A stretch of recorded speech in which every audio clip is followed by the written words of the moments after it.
The conflict in the region is not just a conflict between Israelis and Palestinians and Arab states. Needless to say, there is a deep conflict within the state of Israel about its identity, its goals, its basic nature. Of course, there is a similar question about the identity of the Palestinian community and what it aspires to be.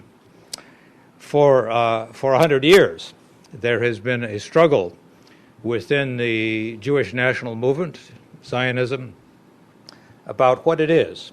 And the question remains undefined. The absence of a clear consensus on what it means is an obstacle to peace.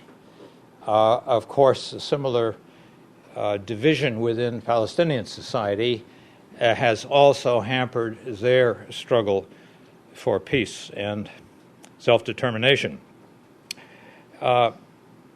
The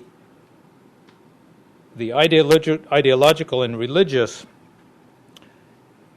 battle, if I could call it that, within Israel is deeper than ever, and it's beginning to be discussed more widely and more openly in our media. It's very important for us Americans to understand it. There's no one who is better equipped to discuss this than Rabbi Arik Ascherman.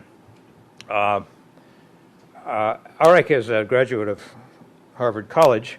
It's often said that you can always tell a Harvard man, but you can't tell him much. You don't have to tell much to Arik. He has been a leader, a powerful voice in the best prophetic tradition for human rights, for decency, for peace in the region. His organization, Rabbis for Human Rights, of which Arik is the executive director, has been right in the forefront, courageously, outspokenly speaking out for peace, for security, for human rights, for all communities. The American adjunct of Rabbis for Human Rights in Israel is RHR North America. It is also speaking out courageously and effectively on a range of human rights issues in our countries, including the Middle East. So, Arik, it's great to have you here. We have an hour and a half.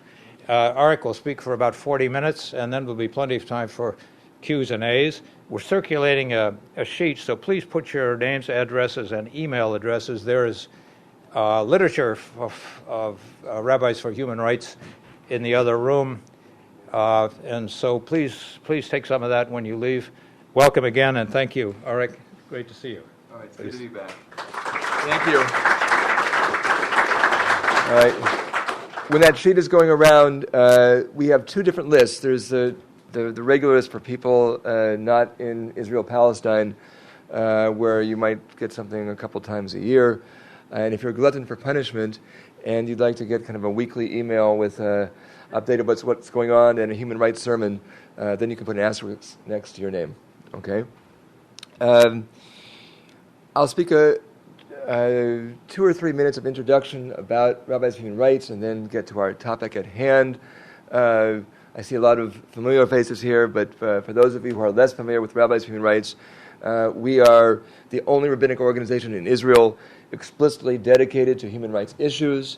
We are the only, although someone tells me there is now another organization that in which rabbis from different movements within Judaism, Orthodox, Conservative, Reconstructionist, and Renewal, Reform rabbis all coexist in one organization without strangling each other. On principle, we are always working on at least on one issue dealing with the human rights of Jewish Israelis and at least one issue dealing with the human rights of non-Jews who are part of our society or under our control. We deal with many things.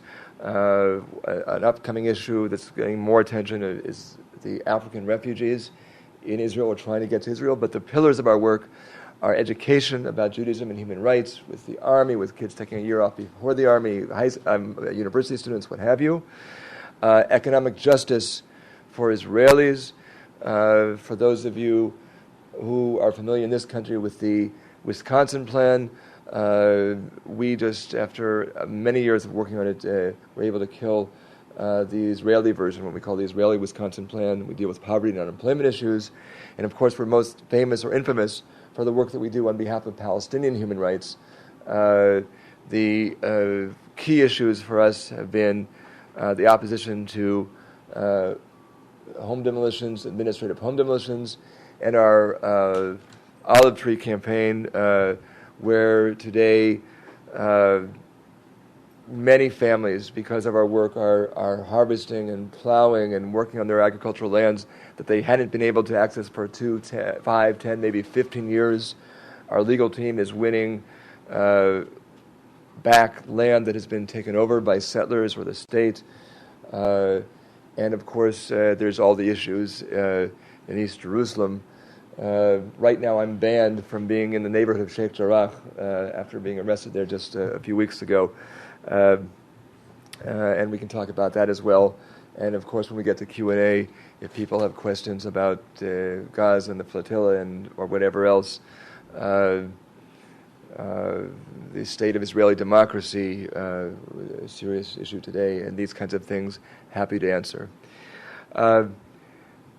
I always tell Phil that I know that he will come up with interesting topics that will keep me on my toes when I come and I speak here. It won't just be my standard stump speech or this kind of thing. I don't know if I've ever approached any topic that he's given me with more trepidation than today's topic to talk about Zionism. Whenever I'm speaking to an audience, and I talk about the fact that our organization is a Zionist organization and that I consider myself a Zionist, I know that I can probably forget whatever else we're talking about, and that will be the only thing we're going to talk about for the rest of the evening or afternoon or whatever the case may be. And on the other side, if I go back to Sheikh Jarrah for a moment, there has been, for years and years, but it's really come to a head in recent months, the debate within Israel between the so-called Zionist and non-Zionist left. Many of the activists who are the people, these young people, that give me the feeling that I could actually retire someday, that have just been doing this amazing job of demonstrating week after week after week in Sheikh Jarrah and keeping this issue in the headlines and keeping people's feet to the fire. Things that frankly, some of us working in the issue of Sheikh Jarrah for years have not managed to do. Most of them would not define themselves as Zionist. They tolerate a few folks like me.